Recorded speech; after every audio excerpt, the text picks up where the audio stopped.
Hi students, good morning to all of you. बेटा पिछले lecture में हमने 12th क्लास का 3rd यूनिट फिनिश किया था, इलेक्ट्रोकेमिस्ट्री, ठीक है। और मैंने आपको PDF भेज रखा है, previous year questions regarding board. तो आपने वो सारे questions 1 marks 2 marks long question सारे ही करने हैं।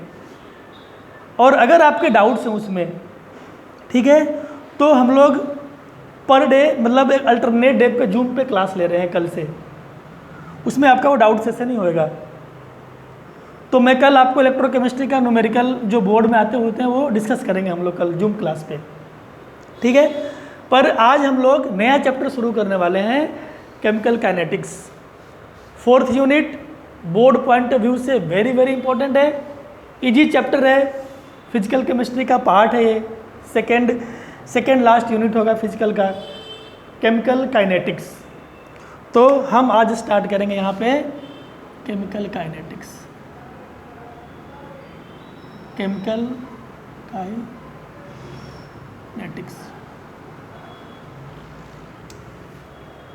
ये बेटा ये चैप्टर भी जस्ट लाइक जो आपने पीछे दो चैप्टर जो किए, सॉल्यूशन और इलेक्ट्रोकेमिस्ट्री, उसी तरह का चैप्टर है कि हमारे पास मैथमेटिकल बातें होंगी, थ्योरीज, डेरिवेशंस, न्यूमेरिकल्स, तीनों टाइप के क्वेश्चंस आते हैं।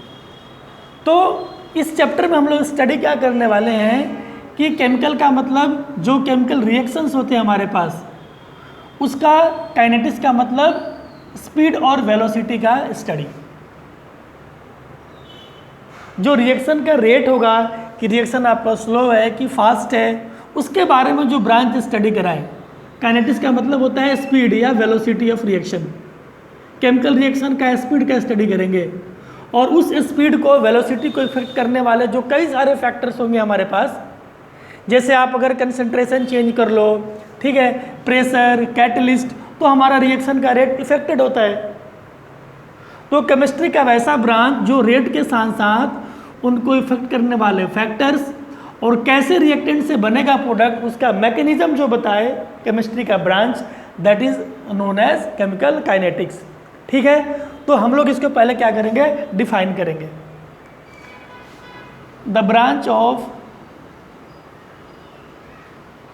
Chemistry, the branch of chemistry which deals about study of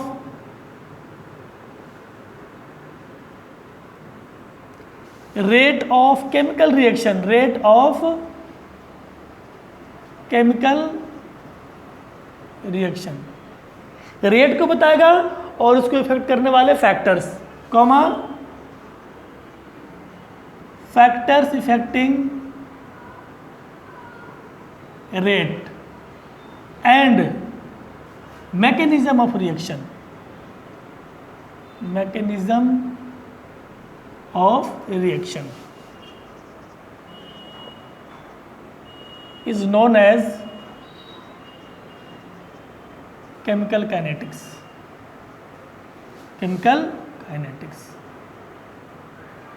कहने का जो मेन मतलब है कि हम इस चैप्टर में पढ़ने वाले क्या है, तो रिएक्शन का रेट ऑफ रिएक्शन, ठीक है, उस रेट को इफेक्ट करने वाले कौन कौन से फैक्टर्स हैं और रिएक्टेंट से प्रोडक्ट बनेगा कैसे, उसको बोलते हैं मैकेनिज्म। तो आपको सिलेक्टेड रिएक्शंस का मैकेनिज्म यहाँ पे पढ़ना है कि जो कॉम्प्लेक्स होते हैं रिएक्शन, जो एक से ज़्यादा स्टेप्स में होते हैं, वो कैसे रिएक्टेंट से प्रोडक्ट में कन्वर्ट होगा, उसके बारे में ये भी चैप्टर आपको आइडिया देने वाला है, ठीक है।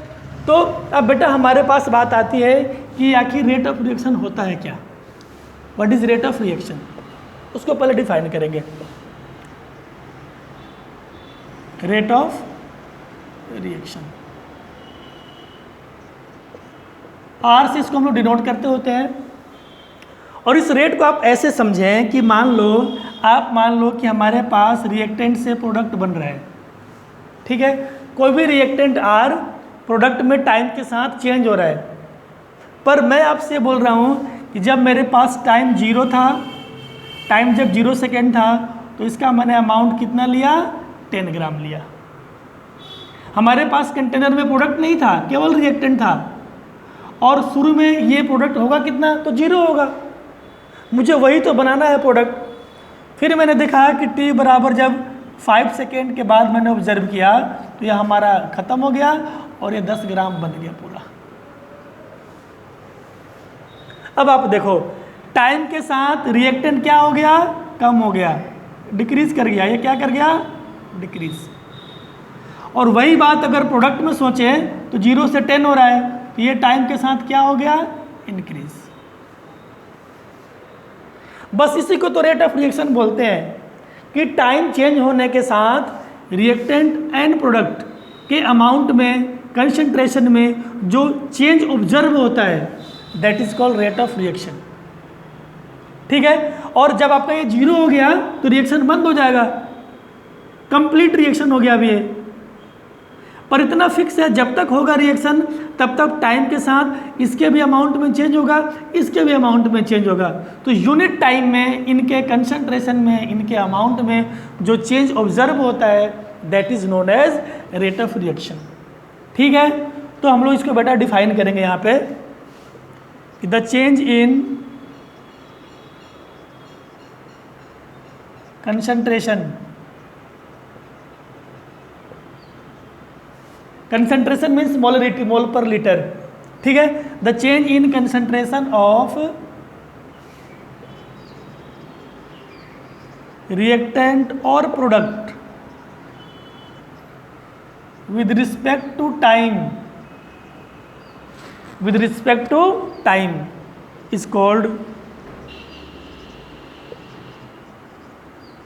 Rate of reaction. उसको हम लोग रेट ऑफ रिएक्शन बोलेंगे। तो मैं यहाँ पे क्या लिखने वाला हूँ कि R बराबर, ठीक है, देखो चेंज मैं रिएक्टेंट के रिस्पेक्ट में ले रहा हूँ, तो हमारे पास बनेगा चेंज इन, डेल्टा का मतलब change in concentration of reactant bye change in time.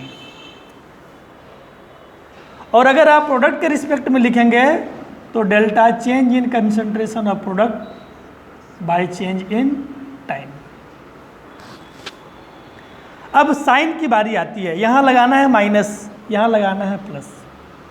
क्यों? क्योंकि आपका जो रिएक्टेंट है वो टाइम के साथ कम होता जाएगा, डिक्रीज हो रहा है इसका अमाउंट, ये डिसअपियर हो रहा है। तो नेगेटिव साइन बताएगा कि टाइम के साथ रिएक्टेंट का अमाउंट कम होगा, डिक्रीज होगा। और प्लस क्या बताएगा कि टाइम के साथ प्रोडक्ट बनेगा, अपियर होगा, इसका कंसंट्रेशन इंक्रीज होगा। तो प्रोडक्ट के रिस्पेक्ट में आपको पॉजिटिव साइन देना है एंड रिएक्टेंट के रिस्पेक्ट में आपको नेगेटिव साइन देना है। ठीक है। या आप देखो ये चेंज का मतलब क्या होता है, चेंज को हम लोग दो तरीके से दिखाते हैं। चेंज या तो आपको ट्रायंगल से लिखा होता है, नहीं तो आपके पास डी से लिखा होता है। दोनों का मतलब चेंज ही होता है, पर बेटा दोनों में फंडामेंटल डिफरेंस है। The meaning of this small D is very small change, very small change, और इसको बोलते हैं कैलकुलेटिव चेंज, कैलकुलेटिव। पर मीनिंग तो दोनों का चेंज ही है। तो कई बार बुक में ये डी लिखा होता है, ठीक है, पर आपको क्या लिखना है, ट्रायंगल से रिप्रेजेंट करना है, ताकि हमारा जो चेंज है कैलकुलेटिव हो, जिसको आसानी से कैलकुलेट कर सके। इस चेंज को निकालना मुश्किल होता है, but the meaning of both triangle और डी इज चेंज। तो मैं ऐसा लिख दूं तो ज़्यादा सही है, पर अगर बुक में ऐसा लिखा हुआ है कि minus D R by D T, ठीक है, और यहाँ भी आपके पास लिखा हुआ है plus D P by D T, तो भी आप इसको गलत नहीं मानेंगे, आप इसको गलत नहीं मानेंगे। पर ज़्यादा बेस्ट तरीका कौन सा हो गया, ये वाला हो गया, appreciable change, calculative change, and the meaning of this small D is very small change. ठीक है। अब एक बात और मैं आपको बता दूं कि आखिर जब हमने एक्सप्रेशन लिखा रेट का, इस नेगेटिव और पॉजिटिव का मतलब क्या था, ठीक है ना। तो सिग्निफिकेंस ऑफ साइन अब जस्ट मैं आगे बता दे रहा हूँ आपको, ठीक है। इसको एक बार आप राइट डाउन कर लें यहाँ तक। अब बेटा हम लोग क्या करेंगे कि साइन का मतलब समझेंगे कि जो मैंने नेगेटिव और पॉजिटिव साइन दिया था उसका मीनिंग। तो सिग्निफिकेंस सिग्निफिकेंस ऑफ साइन। जब आप रेट का एक्सप्रेशन लिखते हैं तो प्लस और माइनस का मतलब क्या होता है, ये आपको बात को क्लियर हो गया। उसी को मैं लिखने वाला हूँ कि the negative and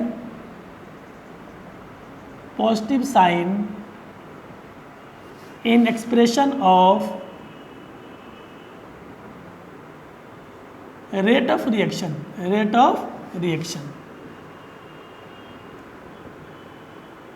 indicates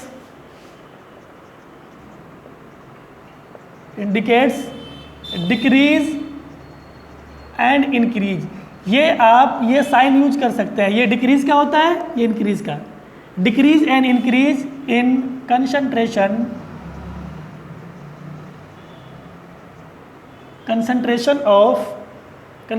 of reactant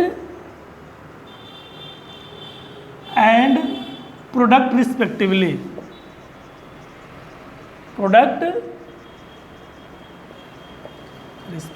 ठीक है। मैंने क्या बताया, ये आपको क्या बताएगा और ये क्या बताएगा, निगेटिव बताएगा कि जैसे जैसे टाइम आप बढ़ाते जाओगे रिएक्टेंट का अमाउंट कम होता जाएगा, रिएक्टेंट का कंसंट्रेशन कम होता जाएगा और साथ के साथ प्रोडक्ट वाला बढ़ेगा। तो ये निगेटिव और पॉजिटिव का मतलब होता है एक्सप्रेशन में। अब एक्सप्रेशन लिखते कैसे हैं वो मैं आपको बता दूं, ठीक है। या आप इसको ऐसे बोल सकते हैं कि मॉडर्न रेट ऑफ रिएक्शन। थोड़ा सा मैं टर्म को चेंज कर रहा हूं, रेट ऑफ रिएक्शन की जगह मैंने क्या लिखा है, modern rate of reaction.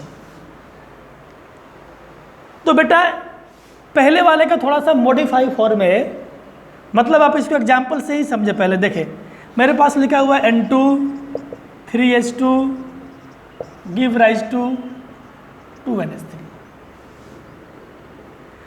Ammonia बनाने का ये रिएक्शन लिखा हुआ है, Haber process, manufacturing of ammonia by Haber process. Nitrogen hydrogen को मिलाओगे तो अमोनिया गैस बनेगा। पर आप कोफिशिएंट को चेक करें, यहाँ पे 1 3 2 और रिएक्शन का रेट कोफिशिएंट पर डिपेंड करता है। अगर आपके ये दोनों डिसअपीयर होगा, ये दोनों हमारे रिएक्टेंट्स हैं, ये टाइम के साथ खर्च होंगे तब जाकर ये बनेगा, तो इनका होगा रेट ऑफ डिसअपीयरेंस, इसका क्या होगा रेट ऑफ अपीयरेंस, ये बनेगा, ठीक है। पर इसके खर्च होने का रेट देखो, अगर यहाँ पे 1 है, जब इसका 1 मोल खर्च होगा तब H2 का 3 मोल्स खर्च होगा, कोफिशिएंट 3 है, यानी N2 के रिस्पेक्ट में H2 के डिसअपीयर होने का रेट 3 गुना ज़्यादा है। और ये अमोनिया का बनने का रेट नाइट्रोजन के डिसअपीयर से डबल है। इट मीन्स सबके रिस्पेक्ट में रेट आपका डिफरेंट आ रहा है और हमें बराबर करके लिखना है। तो मैं क्या लिखूंगा, R equal to change in concentration of N2 by change in time.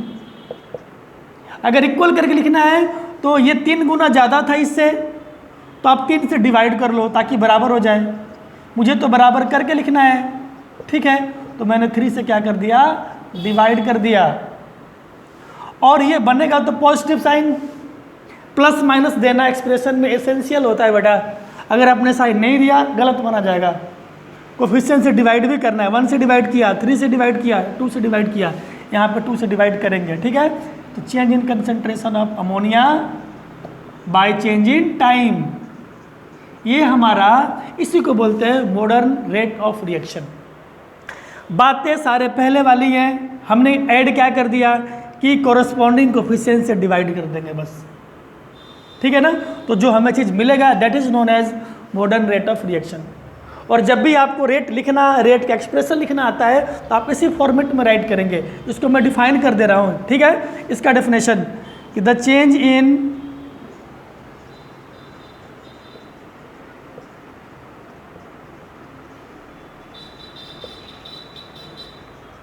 concentration of reactants and products, और कर दो आप reactants और products with respect to time divided by their corresponding coefficients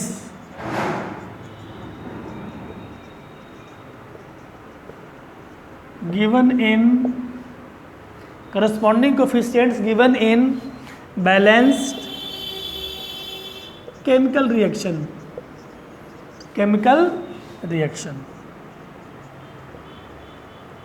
is known as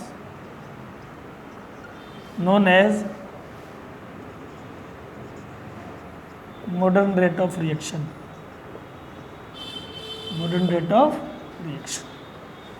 ठीक है। तो अब अगर आप यूनिट की बात कर लें, ठीक है ना, कि यूनिट कैसे निकालेंगे, यूनिट ऑफ आर,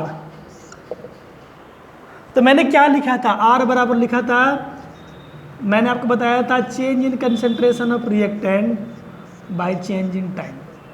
ठीक है, तो आप इन दोनों का रख दे, यूनिट आर का मिल जाएगा। कंसेंट्रेशन क्या होता है, मोलरिटी, मोल पर लीटर, ये बनेगा बेटा मोल पर लीटर। और टाइम को अगर टाइम लिखते हैं तो टाइम लिख लें, नहीं तो अगर फास्ट रिएक्शन की बात करेंगे तो यहाँ पे सेकेंड लिखेंगे, तो मैंने यहाँ पे सेकेंड में ले लिया, तो बन जाएगा मोल पर लीटर पर सेकेंड। या नहीं तो आप इसकी जगह लिख सकते हैं कैपिटल एम, सेकेंड इनवर्स। ठीक है, तो ये हमारे पास एक्वस मीडियम में आर का यूनिट यही होता है। और गैस फेज में आएगा ना, गैस फेज में, फॉर गैस फेज या गैसियस रिएक्शन, ठीक है, तो आप क्या लिखोगे यहाँ पे कि आर का यूनिट जो होता है वो change in pressure by change in time. Change in pressure, pressure को किस में लेंगे, एटीएम, और टाइम को किस में लेंगे, सेकेंड।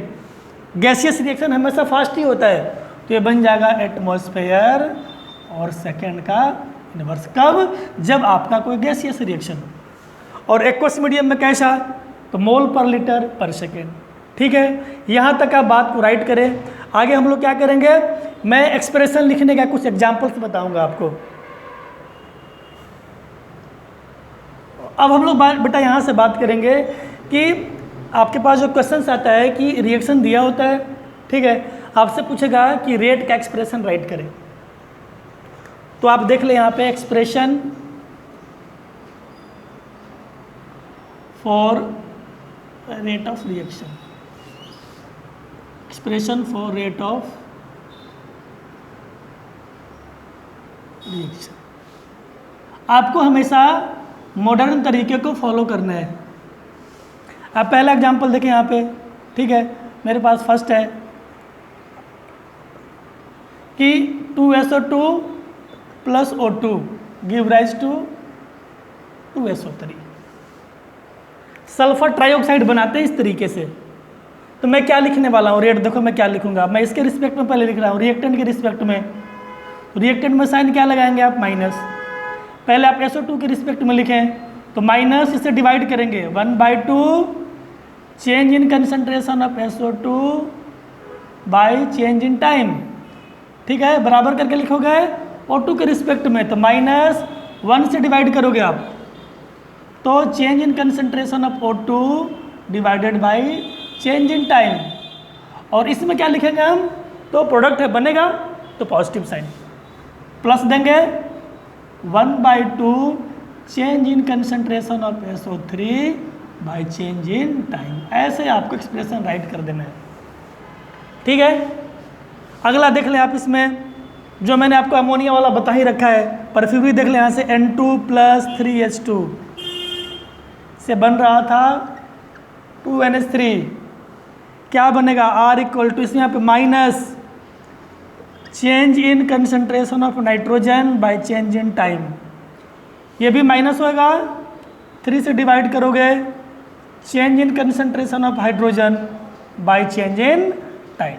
और ये बनेगा बेटा, तो हम लोग काम को थोड़ा सा फास्ट कर लेते हैं कि the change in formation of ammonia bye change in time. और सबसे बढ़िया आपको एग्जाम्पल देखना है, बिल्कुल, तो आप ऐसे देखें, मेरे पास लिखा हुआ है 1/A 1/B give rise to MM। ये मैंने कोई जनरल सा एग्जाम्पल मान लिया, इरिवर्सिबल रिएक्शन, मोनो डायरेक्शनल, ये सारे के सारे मोनो डायरेक्शनल हैं, कंप्लीट रिएक्शंस हैं, एक मोमेंट पे ये पूरा खर्च हो जाएगा, ये पूरा बन जाएगा, उसको बोलते हैं मोनो डायरेक्शनल कंप्लीट रिएक्शन।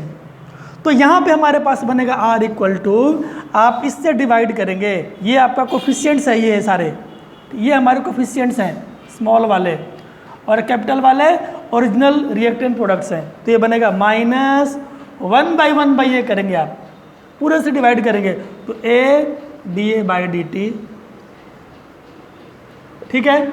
यहाँ पे 1/b से डिवाइड करेंगे -b/dB/dt, ये बनेगा तो प्लस m से डिवाइड करेंगे 1/m/dm/dt, और इसमें आप चेक करेंगे तो plus 1/m and change in concentration of nitrogen bye change इन क्या बोलेंगे टाइम। ये हमारा एक्सप्रेशन होता है, ठीक है। एक्सप्रेशन पे क्वेश्चंस कैसे बनेंगे वो कल करेंगे हम लोग डिस्कस। एवरेज रेट क्या होता है वो भी मैं आपको कल बताने वाला हूँ। तो यहाँ तक आप वीडियो को कम्प्लीटली वॉच करें एंड नोटबुक बनाएं। Thank you.